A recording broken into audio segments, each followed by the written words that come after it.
Hi everyone, welcome to another episode of Stories of Women in Tech. And today I have someone special again on the show.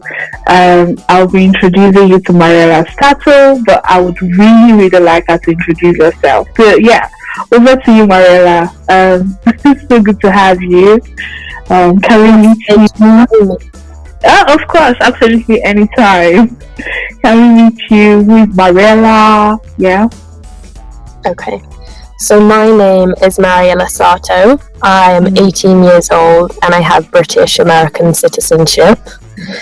I am the founder of SignUp Captions, which is a Google Chrome extension that overlays a sign language interpreter on streaming platforms like Disney Plus and Netflix. Interesting. Wow. Of course, I know everybody watching this is just going to be like, wow. Okay, so tell us, Mariella, why did you think being a founder is something that is like resolute to you? Is it something from your upbringing? Where did that courage come from? Yes, so SignUp came from me learning American Sign Language and talking to members of the deaf community, learning more about deaf culture in general. And I didn't see myself as a founder to begin with. I saw SignUp as a passion project, a hobby to do on the side while I was still in high school. I think what pushed me to make SignUp a business and make myself a founder was the response I got from launching it. So overnight we had 20,000 visitors to our website and an article in Variety magazine, which I think just gave me the confidence to grow it and become, CEO and founder. Wow, that's amazing. Did you say 20,000? Yes. Yeah, wow. I was not expecting it. We did no press or marketing. I guess someone just found it and shared it. Wow, that's amazing. So how did you feel in that moment when you saw all that sign up? How did you feel? My parents were the one who saw the article in Variety and they screamed for me to come downstairs, and I could not believe it. It was a tiny project that I had started with money I had made dog walking. I mean, we had no budget. And it was just amazing that it had such a great response so quickly as well. Oh, that's so lovely. Are you like an only child, or you have siblings that you could share your joy with? Tell us about your upbringing, honestly. I'm so invested. I have a younger sister who's 15, so 3 years younger than me. Her name's Alicia, and she has been so supportive of SignUp. Before I could hire a professional graphic designer, she made our logo, and she's just been so helpful. Oh, that's so beautiful. I know she would have been so elated also to see the progress that you were experiencing, right? Yeah, no, my whole family has been so supportive. Oh, that's lovely. It makes me wonder, were you still in high school when you started off, or was it after high school? How did the journey start? So I started learning American Sign Language when I was 16, when the pandemic started, the first lockdown, and I finally had enough time to start learning. And I came up with the idea about a year later, and that's when we launched as well. So I graduated last May, and I decided to take a gap year to run SignUp full time before I start Stanford University in this fall. That's lovely. Honestly, I can't believe it. And like that's your mission, your vision, the intentionality. Did you have friends that were maybe deaf that you needed to communicate that drove you, to have to learn sign language, or what exactly drove you into that field? I have always wanted to learn sign language. there's a history of hearing loss in my family, but no one ever learned sign language, which it just made me want to learn it. But no, the reason I got involved with the deaf community and deaf culture is just because they were so welcoming when I started learning sign language. My teacher, Sarah Miller, who's the founder of Language Priority, she is just amazing. And I think the people I spoke to and learned from while learning sign language is what pushed me to grow SignUp further. That is so lovely. You know, it's really very special to be inclusive in your product. It's not just about saying it, but actually seeing a product that is inclusive. Can you tell us about the journey you took into partnering with Netflix, with Disney Plus, making the lives of everyone who is probably impaired in hearing better, and being able to, you know, just enjoy everything? That is beautiful. So how is that journey? So we are not officially partnered with Disney Plus or Netflix yet. I'm hoping that is to come. But the reason I chose Disney was because the product originally started as a way for deaf children who couldn't read yet or couldn't read fast enough but could sign fluently. It was a way for them to access movies, so Disney's like the perfect place to start. That's what I grew up on, and Disney is just, it's so universal that I wanted to make that accessible first. And now we have grown into more grown-up content on Netflix, like Stranger Things and Money Heist. But at the beginning, it was definitely focused on kids' content. Okay. Of course, the partner suite is coming true, and very soon. But so you're saying right now, users can use your extension, sign-up extension, on their Disney or their Netflix to watch movies like Money Heist? Exactly. Yes. So you log on to Disney Plus or Netflix as normal. Then we would launch our Google Chrome extension, and you'll see a list of titles that you can watch. And when you click on one, the video will open, and you'll see a sign language interpreter in the corner. Wow! Yeah, I saw one of the display, and during the United Nations meeting where you were a panelist, and I was like, wow, that is really lovely. Okay. That is amazing, honestly. I can't wait. So are we progressing to have all the movies interpreted? How challenging can that be? How have you been able to, even Money Heist is like a huge project. So how did that happen? Yes. So we are so behind on decades of content that haven't been interpreted.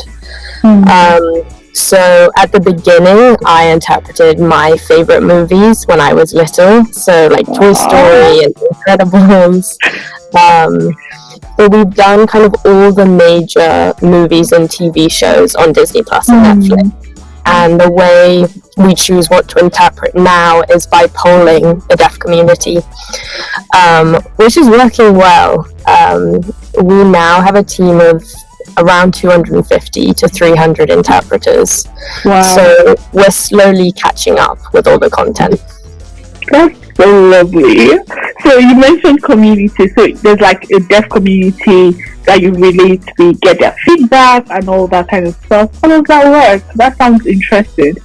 Yeah, because I'm a product person and I like to be led by the users rather than just thinking, oh, this is what I think should just happen. So how does that work, the community and everything like that? Yes, so we are currently available in the US and the UK with American and British Sign Language. So that's mainly who we connect with, the American deaf community and the British deaf community. The way we connect with them, because SignUp grew so quickly and we got quite a few followers, at the beginning, it's been really easy just to send out polls on Instagram, on Facebook, direct people to, Google Forms, to see what we need to change with the extension, to see what content they want next. Yeah, I mean, it's definitely led by the deaf community. We listen to them, and that's where we take the project. That's beautiful. I have said that is beautiful several times, but that's exactly how I feel. So I think that leads me to the next question. Has there been a feature that you thought, I believe, maybe for example, this is the movie that should be interpreted, and then the poll says otherwise, like completely opposite? Has there been an area or a scenario like that? Yeah. Wow. I mean, I'm definitely biased to the Disney movies I grew up watching. When we kind of give an option of 5 movies to choose, I'm like, oh, everyone's definitely going to choose The Incredibles, and then it goes in a completely different direction. I mean, I guess it's been a while since I was really little, so some of the tastes have changed, but we try and do all of the major, Disney, Pixar. We're starting to do National Geographic movies, just the most popular pieces of content, so the maximum amount of people can enjoy it. Lovely. So what would you say has been like a major win that happened? And because I'm just thinking, what exactly is driving Mariella? So what is driving you to go on this journey? What makes you wake up in the morning and you're like, yes, I'm at it again and I'm not tired? That's a really good question. I think mostly the feedback from parents of deaf children and teachers of the deaf. Just knowing how much they appreciate it, and how for some kids it's the first time that they've been able to watch and understand a movie. It's just amazing. I think, getting pictures of little kids wearing their superhero costumes or Disney princess dresses, of them watching SignUp, those photos that's definitely what keeps me going. It's amazing to see. That would definitely keep anyone going. It's so good. I like the social impact to the business and all that lovely stuff.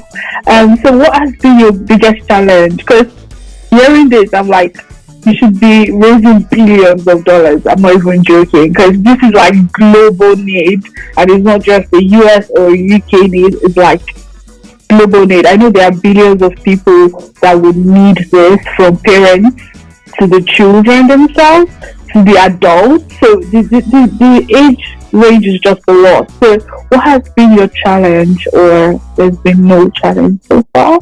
I would say I've been very lucky with raising my seed round, but that has definitely been the hardest part for me. I love kind of the operations side, talking to interpreters, talking to our users, and I did find it, and I still find it quite hard to get on the phone with investors and talk money. I mean, I'd much rather talk about the mission and everything. But I'm almost closing my round, and I've been very fortunate, even with the recession, and hopefully I won't have to do it again for a while. No, that's amazing. I like that feedback, because I don't want to hear anything that is stopping you from raising that money, because the problem you're solving is so crucial. So it's good to hear from the investor side of things that it's going really well, because I've spoken to a few founders that had issues, raising money and all those kind of stuff. So I'm happy to hear that from you. So what kind of demographics are people that you're raising money from? Are they all kind of gender, or is it more tilted to women, or how do you approach raising money generally from your own perspective? So I have been targeting anyone with a connection to the deaf community. One of our biggest investors has a deaf brother. And it's just easier with those types of investors because they know how necessary it is. Yes. But otherwise, female founders have been so supportive of me. Female founders. We've had some edtech investors because that is the educational side of us. The intersection, yeah. Yes. And then disability grants in general have been really helpful. I'd say those are our kind of 4 main areas. That's lovely.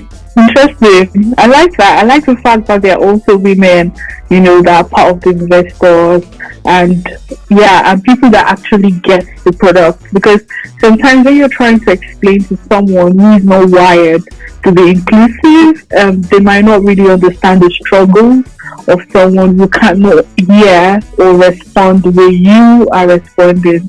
So I love that. Okay, enough of SignUp. I might still come back to SignUp. Let's talk about you. What do you think your friends would say? What kind of person do you think your friends would say you are? Do you have friends? Because I just asked you, don't you have friends? Good. So what kind of person do you think your friends would say you are?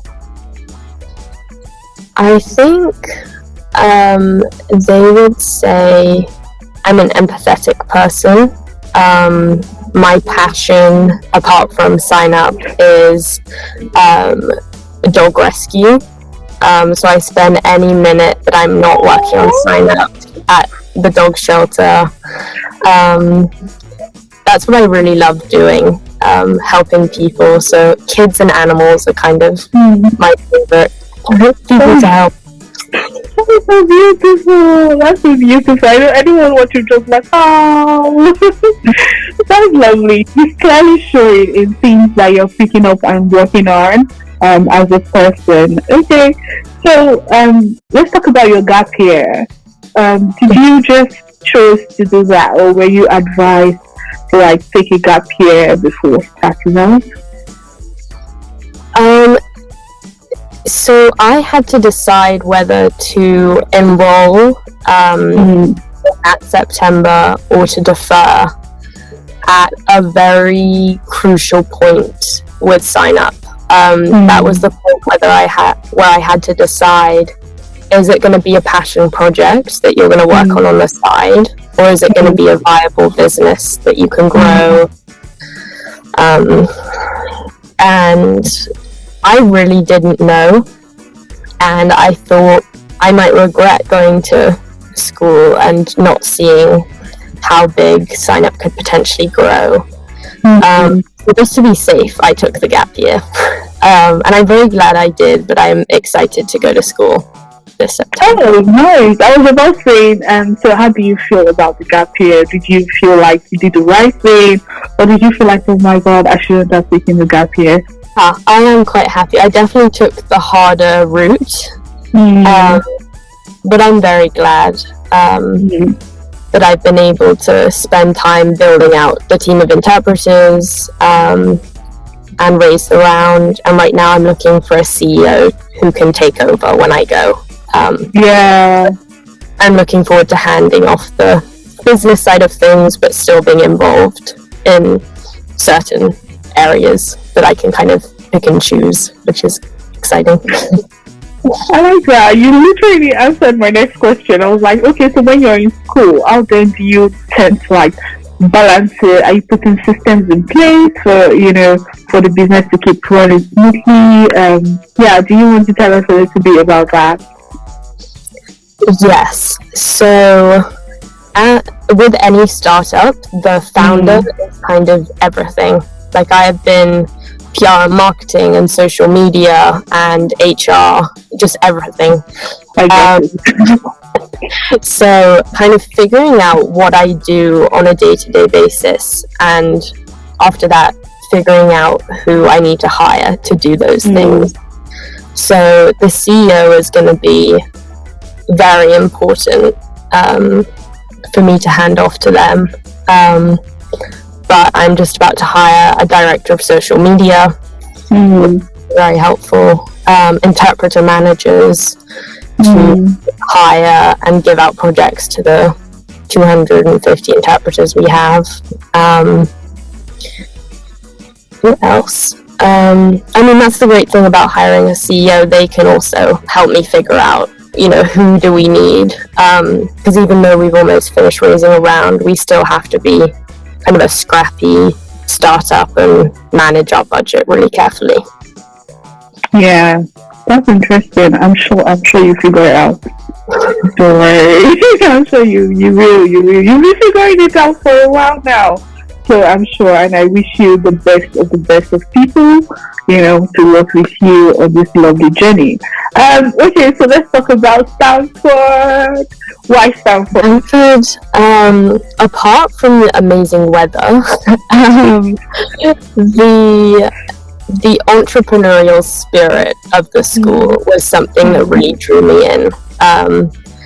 It's obviously academic, but the part that drew me in was the being surrounded by Silicon Valley and all these major tech companies. That is ultimately what I want to do, accessibility in tech. It just seemed like a good fit. And I'm not exactly sure what my major is going to be. I think English, and then something kind of more to help with business, like economics or computer science. Yeah. That's lovely. I was going to ask you what your major would be, but interesting. I like the English part of things. It makes you more grounded in language, in a very good way. Yeah. Do you have plans to expand to other languages like Chinese? Yeah. Are there plans for that in the future or in the pipeline? Absolutely.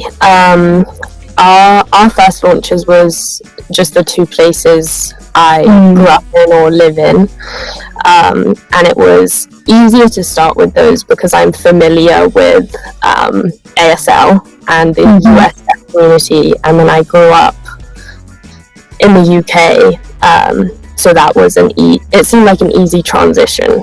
But now that I kind of have an established team, I'm able to launch kind of wherever it's most needed. So in 2023, we're going to be launching in India and Pakistan, which I'm so excited about because they have... I am excited. Yeah, they have a massive deaf population and not much access to sign language. So that is going to be very exciting. We're also launching in Auslan, which is the Australian Sign Language, and Canada. Thanks.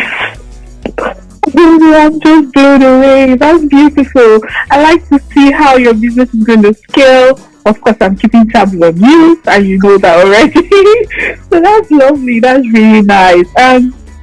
If you have a magic wand, and you just want to say, what would that be? What will you say? Oh, this is what I want to happen in the next, let's say, 5 years. Anything? I would say having sign language access on every streaming platform in every country. Ideally it would be all of the content, but I don't know how realistic that is. But having access to the most popular films would just be transformative for the deaf community, and very deserved.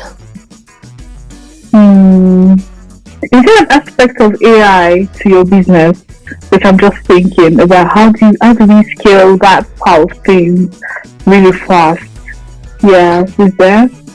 So we are not focusing on AI very much. There are a lot of debates happening on how ethical it is. Yeah. I know lots of other companies are focusing on kind of signing avatars, which is interesting, but I don't think that's SignUp. that SignUp will be a part of anything like that.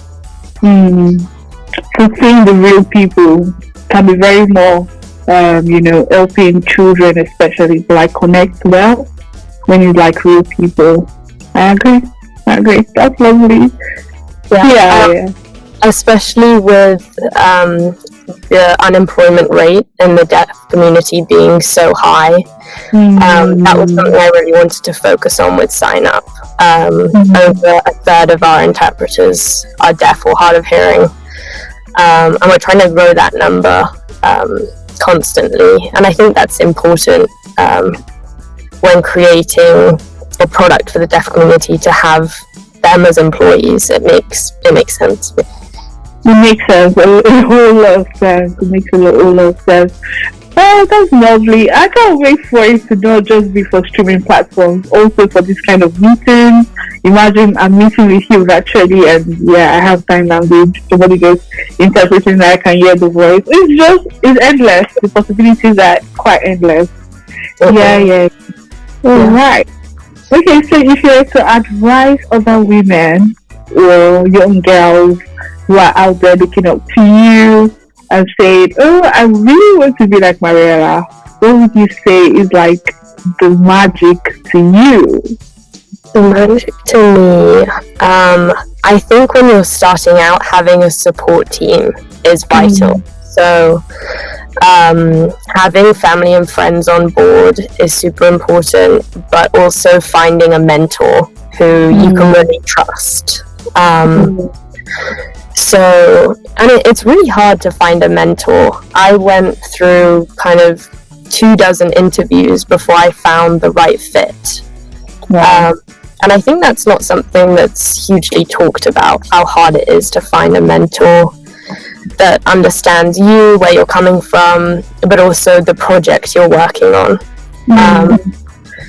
So the way I did it was by shooting for the top, finding the top women in tech and accessibility. And that's a long shot, but they can refer you to someone else they know. And you might go through a lot of referrals. I mean, I went through 24, but you will eventually find a mentor. I think everyone can find one. It just may take a while. Did you do them like cold calls or cold emails, or just direct messaging them on LinkedIn, or it was through another network? How did you find your mentors? I really used LinkedIn. I think that's all I used. I think it's a great platform, and it's easy to find connections business-wise, like who works at which company. I found some possible mentors through the Stanford Alumni Network, so I think finding people who you're already slightly connected with is a great way through your school or university or a past company you've worked at. Yeah, I agree. And maybe you finally, do you have one or two mentors or three or 10? I have a few advisors and mentors, and that number is just going to keep on growing as SignUp grows. I'm trying to build my board of advisors right now. But no, I think I'm gonna just keep on growing in the number of mentors I have. You can't have too many opinions. No, you can't. Because people have different specialties. So this person might be business, another person might be tech, another person might be inclusion. So you can't have too many. All right, now we can close on that. And thank you so much. I don't know if you have any last word that you just want to say to anyone out there. Yeah. I just want to thank you for having me. I think the idea of Stories of Women in Tech is amazing and so needed. Thank you so much. It's so lovely to hear from you. Thank you. I really want more women to, hear the amazing things fellow women are doing and just, be inspired to probably do the same or do better or do something totally different. Anyone, we don't mind, as long as they're all doing something great for the world.